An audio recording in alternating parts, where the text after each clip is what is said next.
Hi ಎಲ್ರಿಗೂ. ಇವತ್ತು ನಾನು ರಾಗಿ ಕಿಲ್ಸನ ಮಾಡೋದನ್ನ ತೋರಿಸ್ತೀನಿ. ಕೆಲವು ಕಡೆ ಇದನ್ನು ರಾಗಿ ಹಲ್ವಾಯಿ ಅಂತಲೂ ಕರೀತಾರೆ.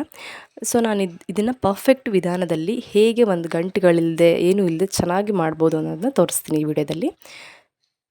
ಬನ್ನಿ ಹಾಗಿದ್ರೆ ಇದಕ್ಕೆ ಏನೇನು ಬೇಕು ಮತ್ತು ಯಾವ ರೀತಿ ಮಾಡೋದು ಅನ್ನೋದನ್ನ ತೋರಿಸ್ತೀನಿ. ಫಸ್ಟ್ ಇದಕ್ಕೆ ಒಂದು ಅರ್ಧ ಸೇರು ಆಗೋಷ್ಟು ರಾಗಿನ ಬೆಳಗ್ಗೆ ನಾವು ನೆನೆಸ್ಬೇಕು. ನೈಟ್ ಇದನ್ನು ಮಾಡೋದ್ರಿಂದ ನಾವು ಬೆಳಗ್ಗೆ ನೆನೆಸ್ಬೇಕು. ಇದು ನೀಟಾಗಿ ನೆಂದ ಮೇಲೆ ಅದನ್ನು ಜಾಲಿಸ್ಕೊಂಡು ಮಿಕ್ಸಿ ಸಹಾಯದಿಂದ ಅದನ್ನು ನಾವು ರುಬ್ಕೋಬೇಕು. ಈ ರೀತಿ ನೋಡಿ, ಈ ರೀತಿ ಬಂದಿದೆ. ರುಬ್ಬಿದ್ಮೇಲೆ ಈ ರೀತಿ ರುಬ್ಬಿರೋದನ್ನ ಹಿಂಡ್ಬಿಟ್ಟು ಹಾಲನ್ನು ತೆಗಿಬೇಕು ನಾವು. ಮತ್ತು ಆ ರುಬ್ಬಿರೋಂಥ ಮಿಶ್ರಣನ ಮತ್ತೊಂದು ಸತಿ ಇದಕ್ಕೆ ಮಿಕ್ಸಿಗೆ ಹಾಕ್ಕೊಂಡು ಮತ್ತೊಂದು ಸತಿ ರುಬ್ಕೋಬೇಕಾಗತ್ತೆ. ಪೂರ್ತಿ 2 ಸತಿನೂ ನಾವು ರುಬ್ಬಿದ ಮೇಲೆ ಈ ರೀತಿಯಾಗಿ ಒಂದು ಹಾಲು ಥರ ಬರುತ್ತೆ ನಮಗೆ ರಾಗಿಯಿಂದ. ಇದಕ್ಕೆ ಅರ್ಧ ಸೇರು ರಾಗಿಗೆ ಅರ್ಧ kg ಬೆಲ್ಲನ ತೊಗೊಂಡಿದ್ದೀನಿ ನಾನು. ಈ ರೀತಿ ಉಂಡೆ ಇದ್ರೂ ಓಕೆ, ಪುಡಿ ಇದ್ರೂ ನೀವು ಅದನ್ನ ನೀಟಾಗಿ ಕುದಿಸ್ಕೊಂಡು ಪಾಕ ಥರ ಮಾಡಿಬಿಟ್ಟು ಸ್ವಲ್ಪ ಒಣ ಶುಂಠಿ ಪೌಡರು ಮತ್ತು ಒಂದು 5 ಏಲಕ್ಕಿ ಪೌಡರನ್ನು ಮಾಡಿಕೊಂಡು ಈ ರೀತಿ ಮಿಕ್ಸ್ ಮಾಡಿ ನಾನು ಅದನ್ನ ಸೋಸಿಟ್ಕೊಂಡಿದ್ದೀನಿ. ಅದಕ್ಕೆ ನಾವು ಅದು ಕುದಿಯುವಾಗ ಅದಕ್ಕೆ ನಾವು ಫಸ್ಟಿಗೆ ಮಾಡಿಟ್ಕೊಂಡಿರೋಂಥ ಹಾಲನ್ನು ಮಿಕ್ಸ್ ಮಾಡ್ತಾಯಿದ್ದೀನಿ. ಅದನ್ನ ಈ ರೀತಿ ಮಿಕ್ಸ್ ಮಾಡಿದ್ಮೇಲೆ ಅದನ್ನು ತಿರುಗಿಸ್ತಾನೆ ಇರಬೇಕು ನಾವು, ಇಲ್ಲಾಂದರೆ ಅದು ಒಂಥರ ಗಂಟು ಥರ ಆಗುತ್ತೆ ಒಳಗಡೆ. ಸೊ ಇದನ್ನ ಮಿಕ್ಸ್ ಮಾಡ್ತಾ ನಾವು ಲೋ ಫ್ಲೇಮಲ್ಲೇ ಮಾಡಬೇಕು ಇದನ್ನ, ಇಲ್ಲಾಂದರೆ ತಳ ಹಿಡಿಯುತ್ತೆ. ಸೊ ಈ ರೀತಿ ಮಾಡ್ತಾ ಈ ರೀತಿ ಬರುತ್ತೆ ನೋಡಿ. ಇದು ನೀಟಾಗಿ ಹಿಟ್ಟು ಬೇಯಬೇಕು. ನಾವು ಮುದ್ದೆ ಮಾಡ್ತೀವಲ್ಲ ಆ ರೀತಿ ಅದನ್ನ ತಿರುಗಿಸ್ಬೇಕಾಗತ್ತೆ ನೋಡಿ. ಈ ಥರ ತಿರುಗಿಸ್ತಾ ಅದು ಬೆಂದ ಮೇಲೆ ಒಂದು ಇದು ಹಲ್ವಾ ಕನ್ಸಿಸ್ಟೆನ್ಸಿಯಲ್ಲಿ ಬಂದಿದೆ ನಮಗಿದು ಸ್ವೀಟು.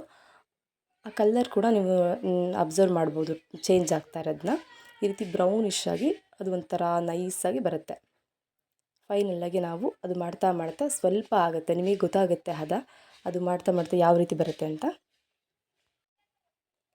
ಇದೀಗ ಕಂಪ್ಲೀಟಾಗಿ ಕುಕ್ ಆಗಿದೆ. ಇದಾದಮೇಲೆ ನಾನು ಒಂದು ಪ್ಲೇಟಿಗೆ ಸ್ವಲ್ಪ ತುಪ್ಪನ ಸವರ್ಕೊಂಡು ಅದು ಬೆಂದಿರೋ ಅಂಥ ಹಿಟ್ಟನ್ನು ಈ ರೀತಿ ಇದಕ್ಕೆ ಹಾಕೊತಾ ಇದ್ದೀನಿ. ಇದನ್ನೆಲ್ಲ ನಾವು ನೈಟೇ ಮಾಡಬೇಕು. ಈ ರೀತಿ ಪೂರ್ತಿ ಅದನ್ನ ಕವರ್ ಮಾಡಿಬಿಟ್ಟು ಅದು ಎಷ್ಟು ಹಿಡಿಯುತ್ತೋ, ನಾನೊಂದು ಅರ್ಧ ಸೇರಿಗೆ 3 ಪ್ಲೇಟ್ ಆಗೋಷ್ಟು ಬಂತು. ಈ ರೀತಿ ಪೂರ್ತಿ ಅದನ್ನ ಅದ್ರ ಮೇಲ್ಗಡೆ ಹರಡ್ಬಿಟ್ಟು ಒಂದು ನೈಟ್ನ ಇದನ್ನ ಬಿಡಬೇಕು. ನೋಡಿ ಎಷ್ಟು ಪರ್ಫೆಕ್ಟಾಗಿ ಬಂದಿದೆ ಅಂತ. ನೋಡಿ, ಮಾರ್ನಿಂಗ್ ಈ ರೀತಿ ಆಗಿರುತ್ತೆ. ಇದು ಈ ರೀತಿ ಕಾಣುತ್ತೆ. ಲೈಟ್ ಬೆಳಕಿಗೆ ಎಷ್ಟು ರಿಫ್ಲೆಕ್ಟ್ ಆಗ್ತಾ ಇದೆ ನೋಡಿ ಇದು. ಇದಕ್ಕೆ ನಾನು ಒಣ ಕೊಬ್ಬರಿ ತುರಿದಿರೋದನ್ನ ಒಂದು 2 ಟೇಬಲ್ ಸ್ಪೂನ್ ಆಗೋಷ್ಟು ತುರಿನ ಮೇಲ್ಗಡೆ ಉದುರಿಸ್ತಾ ಇದ್ದೀನಿ. ಒಣ ಕೊಬ್ಬರಿ ಹಾಕೋದ್ರಿಂದ ತುಂಬಾ ಟೇಸ್ಟ್ ಜಾಸ್ತಿ ಆಗುತ್ತೆ ಇದ್ರದ್ದು. ಆಮೇಲೆ ಒಂದು ಅರ್ಧ ಟೇಬಲ್ ಸ್ಪೂನಷ್ಟು ಗಸಗಸೆನೂ ಸಹ ಇದ್ರ ಮೇಲ್ಗಡೆ ಉದುರಿಸ್ತಾ ಇದ್ದೀನಿ. ಈಗ ಸಮ್ಮರ್ ಆಗಿರೋದ್ರಿಂದ ನಾವು ಈ ರೆಸಿಪಿನ ಅವಾಗವಾಗ ಮಾಡ್ಕೊಂಡು ತಿನ್ನೋದ್ರಿಂದ ನಮ್ಮ ಬಾಡಿ ಕೂಲಾಗಿರುತ್ತೆ. ಇದು ಒಂದು ಸೀಸ್ನಲ್ ಫ್ಲೇವರ್ ಅಂತಲೇ ಹೇಳ್ಬೋದು.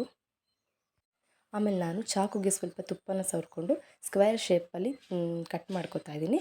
ನೀವು ನಿಮ್ಮ ಇಷ್ಟದ ಶೇಪಲ್ಲಿ ಇದನ್ನ ಕಟ್ ಮಾಡ್ಕೋಬೋದು. ನೋಡಿದ್ರಲ್ಲ ಎಷ್ಟು ಸಿಂಪಲ್ಲಾಗಿ ನಾವು ಕಿಲ್ಸಾನ ಮಾಡಬಹುದು ಮನೆಯಲ್ಲೇ ಅಂತ. ಇದನ್ನು ಕೆಲವೊಬ್ಬರು ಶಿವರಾತ್ರಿ ಹಬ್ಬದ ಟೈಮಲ್ಲಿ ಕೂಡ ಮಾಡ್ತಾರೆ. ಇದು ಒಂದು ಸೀಸ್ನಲ್ ಫುಡ್ ಅಂತಲೇ ಹೇಳ್ಬೋದು. ಯಾರಿಗೆಲ್ಲ ಈ ವಿಡಿಯೋ ಇಷ್ಟ ಆಯಿತು ಪ್ಲೀಸ್ ನನ್ನ ಚಾನಲ್ನ ಸಬ್ಸ್ಕ್ರೈಬ್ ಮಾಡ್ಕೊಳ್ಳಿ ಮತ್ತು ಲೈಕ್ ಮಾಡಿ. Thank you.